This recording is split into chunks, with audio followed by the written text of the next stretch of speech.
So let's talk about risk factors. Now, certainly elderly people make up the population highest at risk for any type of cognitive impairment. And if we're looking at risk factors specific to women, things like poor health status, dependency, lack of social support, or insomnia can increase their risk for cognitive impairment. And specific to men, a history of stroke or diabetes also increase their risk for cognitive impairment.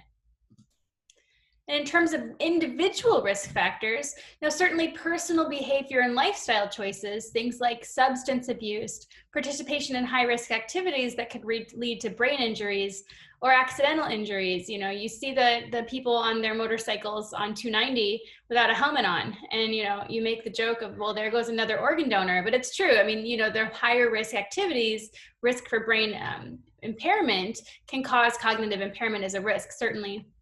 Environmental exposures to different toxins, congenital factors. So the pregnant moms, no matter, depending on what they do during their pregnancy in terms of drug intake, even prescription medications that are harmful to fetuses, or birth injuries, things that happen during the birthing process, can all be individual risk factors for cognitive impairment for that baby. Certain genetic conditions will cause cognitive impairment. And then there's other health-related conditions, either acute, meaning right now, or chronic in terms of treatments that can have an impairment on cognitive function. So what kind of signs and symptoms are we going to notice when an individual has cognitive impairment? So when you're completing your assessment, the first thing you're going to do is get a good health history. Find out what the patient's health history is. How are they doing at performing their activities of daily living? Is there any assistance that they require? And also just, from talking to a patient, you can really get a sense, a basic sense of someone's cognitive function just by doing that. And by asking them, do you know where you are today? Do you know why you're here? What's your name? And what's the date? Doing just a basic assessment that they're awake, alert, and oriented times 3 or 4, oriented to time, person, place, and situation, will really give you just a baseline understanding of their cognition. You can also look at things like their appearance, because someone who is able to do good self-care is going to present differently than someone who comes in disheveled and, unable to provide that basic level of care for themselves. We can certainly take cues from their behavior as they're talking. And there are certain cognitive function tests that are things you can ask in the office, have patients, part of the tests usually include things like making a clock, memorizing a few words, or recognizing different pictures on a page. All of these little tests can test cognitive function. Now, in terms of diagnostic tests, the first thing that providers are going to want to do is rule out any medical problems that are causing the cognitive impairment. And so they'll do lab testing to see if there's something else going on that's causing the cognitive impairment, or if it really is a brain issue. And so then they can also run neuropsychometric testing. And that's those detailed handwritten paper tests to test the patient's brain function. And it usually takes place over an hour to hour and a half for the full psychometric test. And then there are brain imaging techniques, things like CTs and MRIs that can really identify if there are any physiologic brain abnormalities that need to be identified. So let's talk about the appropriate nursing and collaborative interventions that are helpful to decrease the symptoms and the impact of cognitive impairment. Now, in terms of primary prevention, remember, primary is to prevent things from happening at all. Things like promoting a healthy lifestyle and healthy eating habits. They've definitely shown that over time, the elderly who are, eat well and exercise regularly have better cognitive functioning than those who don't.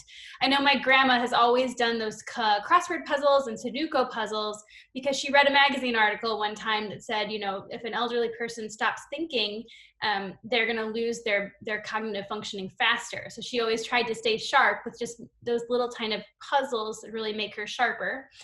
And then there's also, different educational and community programs specific to different types of causes of cognitive impairment.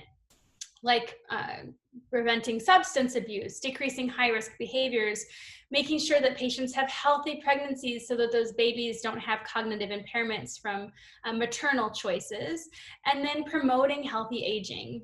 Now, of course, there's the idea of genetic counseling that parents-to-be can decide and get information on if they're at risks for certain genetic abnormalities for their children that may lead to cognitive impairment. And then there's practices to reduce the risk for delirium specific to our hospitalized patients, which we'll talk about later. Now, in terms of screening, there really isn't a lot of good evidence right now to recommend for or against routine function or routine screening for cognitive impairment. But there are some tests that are coming out to point to things like Alzheimer's and risk for Alzheimer's. Now, in terms of collaborative interventions, really the focus is going to be on the type of treatment that treats the underlying cause. Why are they having cognitive impairment? Remember figure 33.3 in your book, there's all those different types of cognitive impairments. You've got to figure out what kind of cognitive impairment you're working with to decide what treatment plan is appropriate. Now, certainly safety is a high concept, an interrelated concept when we're talking about cognition. So implementing safety measures, treating that underlying disease or trauma, and then making sure you have all of the right healthcare providers collaborating on this patient care, including nutritional support, speech and language pathologies, audiology, which are ear doctors or ear technicians. Are there home health nurses or home health techs that could be supportive? Counseling sessions, and then of course nursing and physicians as well. All of these different players are part of the collaborative team for patients with cognitive impairment. And so some of the things we can do are promoting general health and comfort, reorienting to the reality of the situation. So, you know, if the patient comes in and they say, oh, hi, you're my daughter, I love you, Rosa, you're the best. And you're like, actually, you know, my name's Meredith, I'm your nurse today, we're in the nursing home. That's reorientation. Pain management is important. Regulation of stimulation. So too much stimulation can cause worsening symptoms in people with things like Alzheimer's. Behavioral management as appropriate sensory aids to make sure that they have the right sensory input, so things like hearing aids.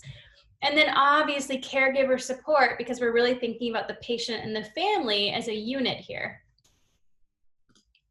Now, in terms of pharmacology, most of the drugs out there are really used to treat specific symptoms of cognitive impairment. Symptoms like anxiety, agitation, depression, or sleeplessness. So it would be medication specific to those type of symptoms. But also for Alzheimer's specifically, there are a few types of drugs on the market, cholinesterase inhibitors and glutamate receptor antagonists that have the purpose of trying to preserve neurofunction for a few years. And those drugs have shown with patients with mild Alzheimer's disease that they're able to delay and expand, you know, those cognitive impairment worsening symptoms for a few years. Now, certainly there are so many interrelated concepts for the idea of cognition. Our brains need glucose. They need good oxygen and blood flow.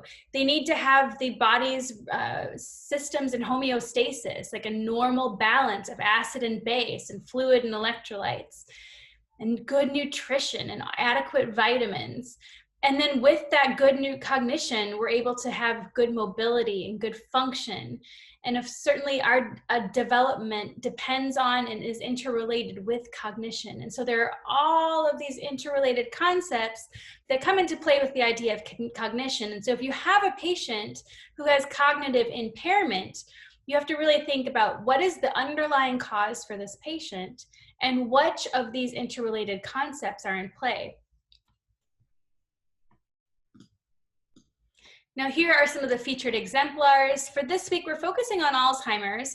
And in class, we're going to be also differentiating between delirium, which is acute onset, versus Alzheimer's, which is a slow, more insidious onset of cognitive impairment. So go ahead and read through these exemplars for yourself, focusing specifically on Alzheimer's. So we can't all be as brilliant as that 2-year-old who has all of the countries and flags of the world memorized. But we all need our brains to function and to make decisions in our everyday life. And so do our patients. Our ability to recognize cognitive impairment, identify the underlying causes, and work to make life functional and comfortable for that patient is our goal. Thanks for listening, and I'll see you next time.